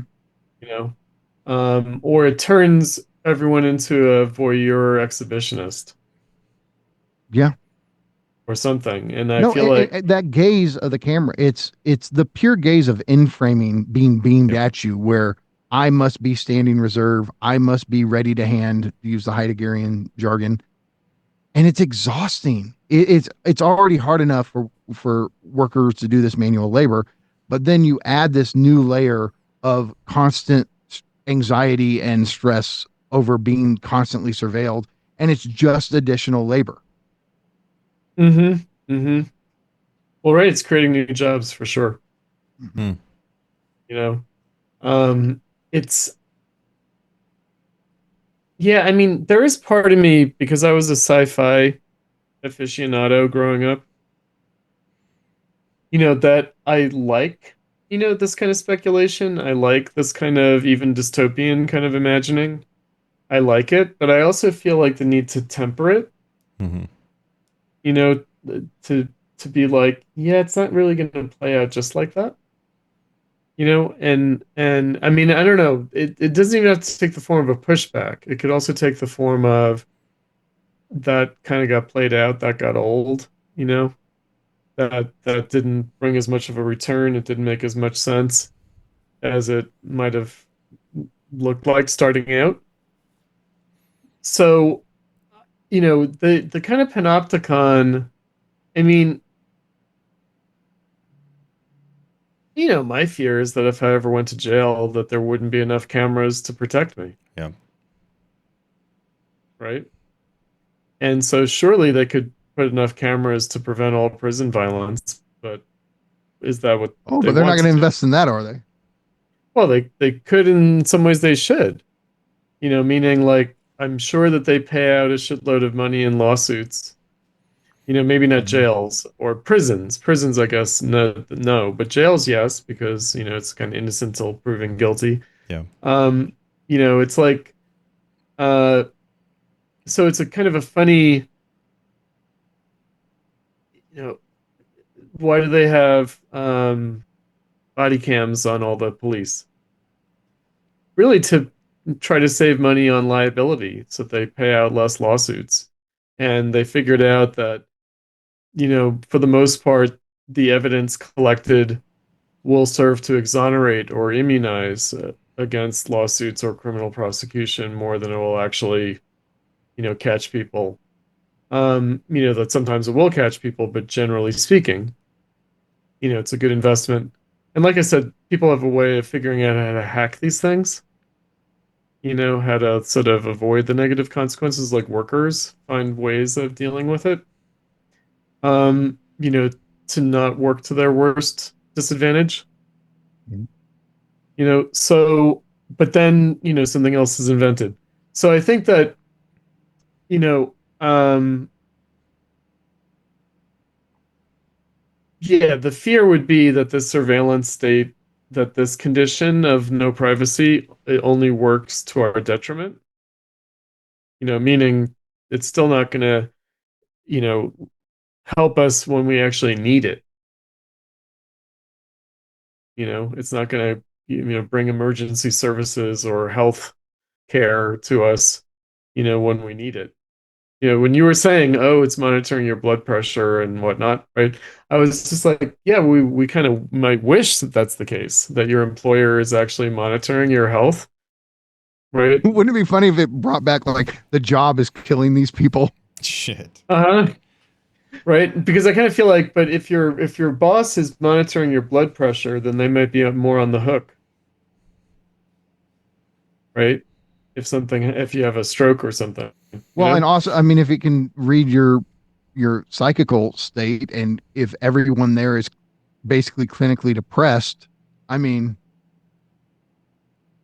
at some point they have to go, well, is it something about being here that's clinically depressing them? So they may not want that data because they may not want the responsibility of knowing these things. But wouldn't I mean? There's, I think, plenty of examples of organizations knowing what they're doing is bad for the worker or the consumer, but they continue doing it. Like I don't think the world we live in today would respond to the human demand. Like, no, this is wrong. This is killing us. Like, I think it's evident that. No, they're not going to respond to that. What I'm saying is, do they want any kind of liability? Do they want to be on the hook at all for having this data that they might be legally obligated to take action on? The only thing is, I don't know if there's anybody, Democrats or Republicans, that would actually pass legislation that would hold them accountable at this point. In the past, there were politicians who probably would have got that done, but not. I don't know about now. The Trump administration they did the thing 10 years. You can't regulate AI for the next 10 years or so. Or I don't know if that passed, but that's an active thing going on right now. Yeah. Yeah. I mean, they definitely are letting certain things rip for sure. No, I was thinking about another way, which is that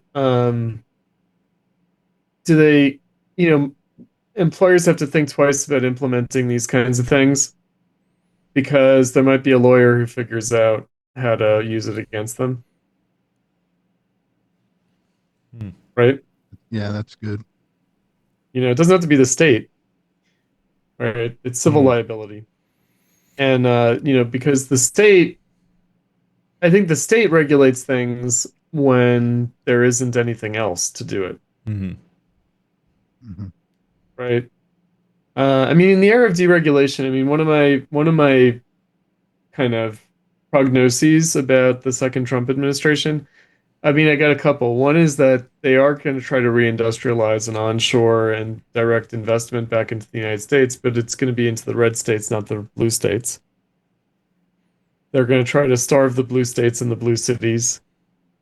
And, they probably don't care about like poisoning the environment or whatever, because they're going to see it as, well, maybe this is what we need to do to revitalize the economy. That's it, So, Chris, before we let you go, Nance, I'm sitting here thinking like the one thing I really wanted us to mention before or bring up before it's over. Tell them about exo-capitalism. So, yeah, and again, it's the annoying thing where it's like, hey, check out this cool new book. You got to read this book. But Exo-capitalism, Mark and Roberto, I've got it over here as well. They make an argument. It's, what is it? Economies with absolutely no limits is the subtitle of the book. Yeah, let me give you one quote from Mark real quick, just to set the context. If capitalism has an allergy, it's to the physical world.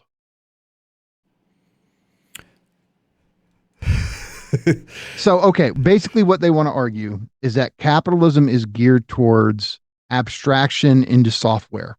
Now, they have a broad idea of what software is, but they basically think capitalism in the long trajectory does not rely on human labor power. It doesn't seek to fulfill human needs.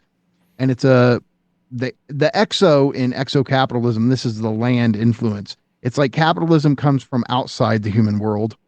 We could also use Land's term and talk about it as a xenosystem. But Hmm. for them, they think capitalism ultimately doesn't have any interest in the human. It's not Lovecraftian. It's not evil. It's not seeking to do us harm. It just doesn't really care about our concerns. But of course, it has to go through us initially, and so that way it has to make certain compromises with us. But ultimately, they give example after example after example of what they call lift. And the Hmm. idea is that a business will start off and it's concrete and it's geared towards some human need. So a hotel, what's the point of a hotel? Well, provide people from out of town with a room to stay in. Problem is with this business model is it's incredibly limited. And so when we're talking about hardware, when we're talking about physical space, there's only so many rooms you can rent. There's only so much consumer demand. And so what the business ends up doing is moving away from the consumer, from the customer demand, and it's a business in a business in a business. So it's like, well, let's start a rewards program, and then on the rewards program we can do some kind of speculative thing, and every business for them is ultimately geared towards this tendency towards abstraction, where it's value that's based in speculative value within hold, which for them is this time between purchase and consumption, or production and consumption. Hmm. Point is, they think that capitalism lifts away into this abstract system that can exist without the earth, can exist without the human. And this is the fundamental tendency of capital. And so I'm wondering, with you as the last Marxist, when you hear this idea of this interpretation of capital as that which lifts away from the physical world, the human desire, etc., all of that, does that resonate with you at all? Do you see that as a possible tendency at the heart of capital, or do you go, no, capital has to be rooted in the physical world? And this is where Nick Land totally has a problem with their position, is they want to say, no, pure capital would be M to M prime. And when they draw the formula, they skip the commodity. And Land is going to emphasize, no, there is no circuit of that without the commodity, which is always geared towards robotics or the concrete technical development of infrastructure. So, with all that being said, what do you think? I mean, it does sound like they're only looking at one side of it. And the what occurred to me was David Harvey's idea of the spatiotemporal fix, meaning that, yeah, it does have to take a concrete form. It has to take a concrete form of space and a concrete form of time. And so it can't be a pure abstraction. I think that the way that I would, more fundamentally take issue with it is, again, the commodity form. It's almost like they're saying the logic of capitalism is just pure exchange value without use value, or Yes. pure abstraction without the concrete, Yeah. or pure quantitative without the qualitative. And it's kind of like, well, insofar as capitalism is still defined by the contradiction between bourgeois social relations and the industrial forces of production, I would say that that affects both sides of the commodity form, meaning use values are affected obviously by industrial forces of production, and also, bourgeois social relations are not just reducible to the exchange relation, meaning our whole notion of use values is still bourgeois. Like we still are humanistic, Mhm. ultimately. So it sounds like they're talking about the fact that use value and exchange value seem to have less of a meaningful relation than they used to, or the abstract and the concrete seem to have a more tenuous relation than they used to, but that they're kind of misrecognizing that as just one side taking leave of the other side. And I don't think that that would ever happen. Well, on page 115, they say exo-capitalism. And it's important to say for them, that's just capitalism as such. They're not trying to say, oh, this is surveillance capitalism or consumer Mm-hmm. It's not a periodization. It's just their term for capital or capitalism. So they say exo-capitalism hits no resource constraints. It can assemble itself out of anything. Exo-capitalism is unbound from terrestrial limits. Exo-capitalism could outlive the earth. Well, that's certainly true. I think that's true. Really? Meaning, Okay. I think we're probably going to have space fascism before we have communism. Yep. Unfortunately. So, uh, but right, there will still be. Do you think that Humans. capitalism could exist without human beings? Yeah, could it exist without humans? I mean, that doesn't quite make sense, right? Like, I do think that that's like a logical impossibility. Okay. Meaning, and again, for me, the issue is not whether that's possible or not. The question is, why are we thinking about it this way? Right? And I do think that we are living in a time when, again, it does seem like the abstract might be taking leave of the concrete. Um, and my caveat will be that all that that represents is the need for a changed relationship between the abstract and the concrete, and that capitalism will provide it if we don't take it as an opportunity to overcome capitalism or transcend it. If we don't, Yeah. But Yeah, right? Dance, what do you think? Do you think the main thing that Chris would take issue with, do you have the quote about there being no crises in Hmm. exo-capitalism or capitalism? yeah, Hmm. yeah, and that yeah. Uh, so on page 97 of this book, they say capitalism has no crises or contradictions. There are no crises in exo-capitalism. It's just an algorithm. Algorithms do not have crises. There is, however, an urgent crisis elsewhere, a crisis that exceeds all the fabulated Marxological crisis above in both scope and priority, which is fundamentally a crisis in the continued social reproduction of the human species. Mm-hmm. Mm-hmm. Well, that's certainly true. Okay, so then what do they derive from this? Because I think that I had heard of this exocapitalism argument, but I haven't encountered it firsthand. I mean, is it connected with degrowth? No, What's their it seems to be for them that capitalism is a kind of computation or software that is lifting off into virtuality and leaving the physical concrete world behind, including us.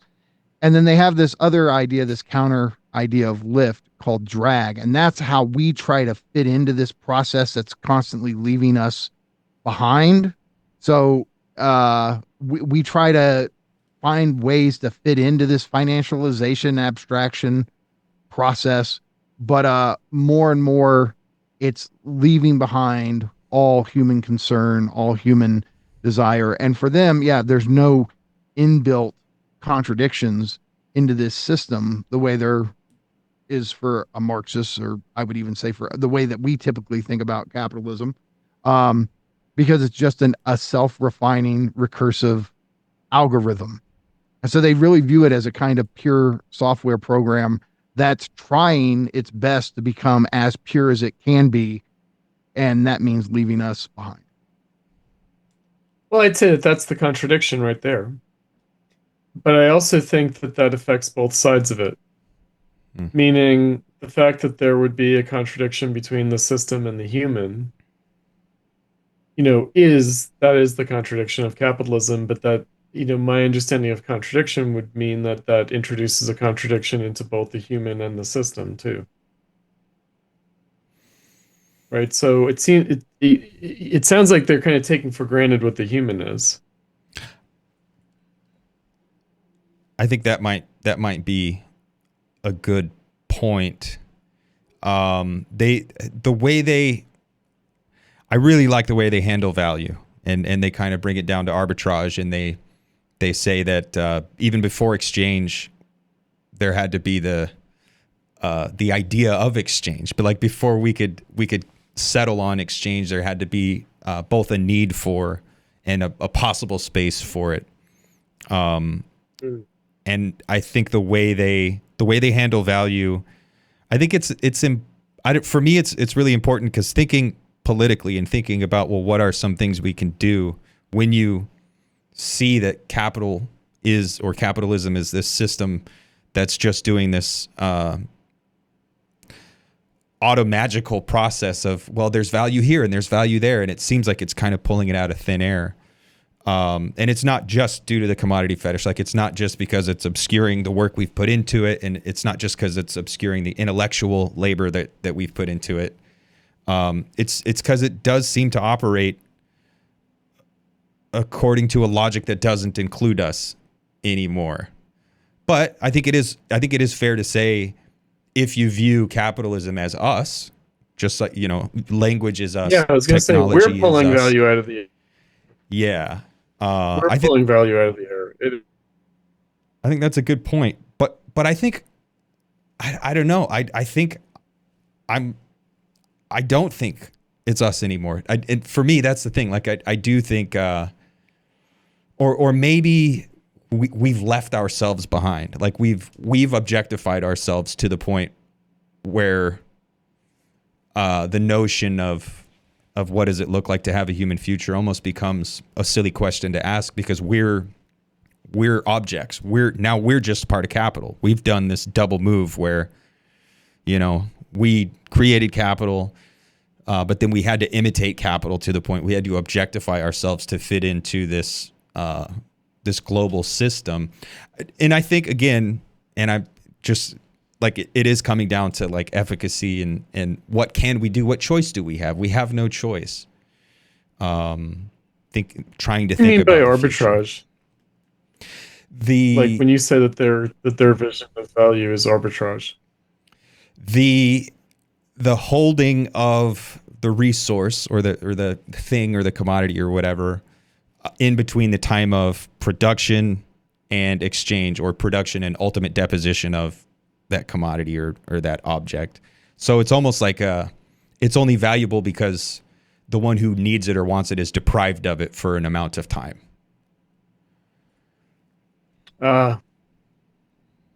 Yeah, I mean, I don't know if that's like a feature and not just a bug. Meaning, and again, I feel like the conversation is haunted by still the technofeudalism specter, which is rent. Mm. Which is what is delay or expanding the service, another opportunity for rent collection or something, so that's the specter, and I kind of feel like, again, that's not it doing it, that's us doing it, meaning people are finding an angle, people are finding a way of milking the process, aren't they? This is a conversation. If you have a chance in the next few months to read that book, we would love to have a follow-up conversation where Exo-capitalism. Go more into the details of it. Right. Yeah, we could. It's published this year. Yeah, it just came out a couple months ago, I think. And it's recent. Like I say, it's a short book. You can basically, if you want, you can read it in a day. I did it in two settings, but two settings. But yeah, it's a short book. So, but it's already had an impact. I think it's going to be a book that people are discussing and debating for years to come. And so that's why we were excited to get your thoughts on it, your initial thoughts on it. But yeah, if you get a chance to read it, please come back, have a talk with us about it. Cool.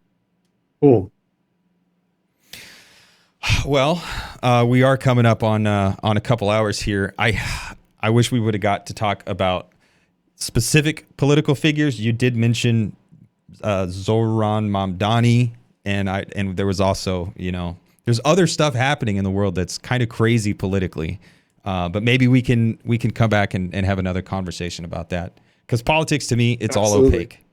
I don't know. It's pretty opaque, and I would say that part of the opacity, it's a funny kind of, there's there's a lot of deliberate mystification. Mm. There's a lot of tendentious like misrepresentation, spin. It's really weird what's going on. And one would hope that it would reach a certain limit, Yeah. and meaning that it becomes diminishing returns, to Mm. use an economic phrase, for them to do this. The kind of, whether it's the Steve Bannon flood the zone kind of thing, or whatever it is. I feel like the Epstein affair is kind of playing out this way, which is like first the Republicans pushed it and then the Democrats pushed it, and now it's gonna like bite them all in the ass. And it's like, no, I mean, it seems to be that politics gravitates towards things that people can just sort of make up shit about. Mm. It's like beyond conspiracy theory. It's like if something is vague enough that you can just make it mean whatever you want it to mean, then it will just have this cycle in our public attention. Let me ask you this, not to get you to go in details. We can talk about it later. It's just topical. Do you think this Fuentes Shapiro rift is going to be of lasting impact on the right, or will it not matter in a couple months? I don't know, because it seems like a lot of it is, the opportunity for it is a kind of disenchantment with Israel. It's like the Gaza war. Um, it's like, I feel like things take on a symbolic importance. Like Nick Fuentes, I feel, is just a kind of anti-PC person. Mm-hmm. That you just get like a kind of PC education, and then you just flip the values of that, and that becomes your value system. And I kind of feel like that can't go very far, can it? And then, you know, Ben Shapiro might just be a casualty of, too much Zionism. Mm. There might be Israel fatigue. There might be Zionism fatigue, and including anti-Zionism fatigue, Mm-hmm. right? So I'm not sure that it points to anything further, or whether it's just a playing out. You Okay. know, we kind of like, spent the last like couple of years like really kind of bent out of shape about, Zionism, and does Israel control American politics? And I think that this is a kind of a weird sputtering out. I Mm. mean, in some ways, anti-Semitism is a kind of perennial. It always comes back. But in Mm-hmm. terms of this phase of it, it's like, yeah, well, when, it's clear that the US isn't just doing Israel's bidding, and when the war is over and, the genocide has been rendered into a non-issue, then, what are you going to do? And I, I'm not sure, because it's like Tucker Carlson and Nick Fuentes and Ben Shapiro. I mean, the real issue is all these, like, certainly Tucker and Ben Shapiro represent a pre-Trump Republican Party. And so I think that they have to be frustrated by what's going on in terms of the change. And Nick Fuentes, is he like MAGA? Not really. Not really. He's been So, very critical of Trump lately. Mm-hmm. yeah, very critical of Trump. But I also think that, again, it's all weird perception. It's perception mongering. It's like, did Israel force Trump to attack Iran, or did Trump attack Iran in order to stop Israel? Which is what I think. I think the latter is what happened. Mm. Where he's just like, okay, all these generals and national security people and all these Congress people and lobbyists are like, we need to bomb Iran. We need to bomb Iran. We need to bomb Iran. And then he's like, okay, I'll just do that. And then like, let's just check that off the menu. And so I don't have to hear it anymore. Like bomb Iran. Yeah, I did that already. You know? Um, because he did about the minimum required to count as we bombed Iran, you know? Right. And so it does seem like, I mean, Israel kind of played itself. It played Mm. itself. I think in Gaza, it played itself. I mean, I'm sure that they'll be able to take advantage of it in the long run, but at least short run, they played themselves, Yeah. And so I don't know. And I guess the last gasp of it is the idea that, like, instead of Russia having something juicy to hold over Trump, it's the Mossad, it's Yeah. Epstein. And it's like, actually, nobody has anything over Trump, and he doesn't give a shit anyway. Yeah. You know, even if they did, he wouldn't care. He's like Slick Willie. So when I was younger in the 90s, Bill Clinton, everybody called him Slick Will, Slick Willie. And also people made the joke that he was our first black president because he was cool. He had a swag about him. And it was, I think, largely... Well, he played the sax on Arsenio. He played the sax on Arsenio. he didn't inhale, but he did smoke a marijuana cigarette or whatever. But he was the prototype of Teflon Don. Before Teflon Don, we had Slick Willie. That leads me to want to talk about post-millennial nihilism is a topic Mikey and I have been kicking around a lot. And I would love to talk with you about that too, but we don't have time to get into all that. But I think nihilism... Yeah, I mean, I think that there's still a crisis in American politics. And I think, again, the media saturation of politics, you just wonder, won't people start tuning out? Meaning, won't there be diminishing returns on this? Because it's kind of like not doing the parties very well, and it also seems to be diminishing returns on the media. Yeah.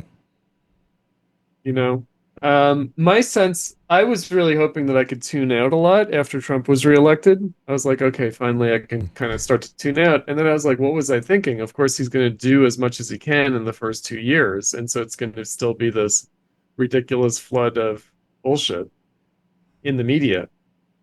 But, it does seem unsustainable. And maybe there's a difference between nihilism and cynicism. Yeah. So maybe millennial nihilism, Zoomer cynicism. Mm-hmm. Is that possible? That's definitely worth thinking about. Yeah. Right? Possible. Mm-hmm. So, and I would hope that they would be cynical and not nihilistic. Yeah. They'd find a way of not caring. Yeah. That's my hope. I think that's a great close for this episode, for this conversation. Be a cynic, don't be a nihilist. Cool. Thank you so much for coming on, Chris. Had a blast. Great talking. Yeah. This was awesome. And audience, thanks. We'll catch you on the next one. That's all, folks.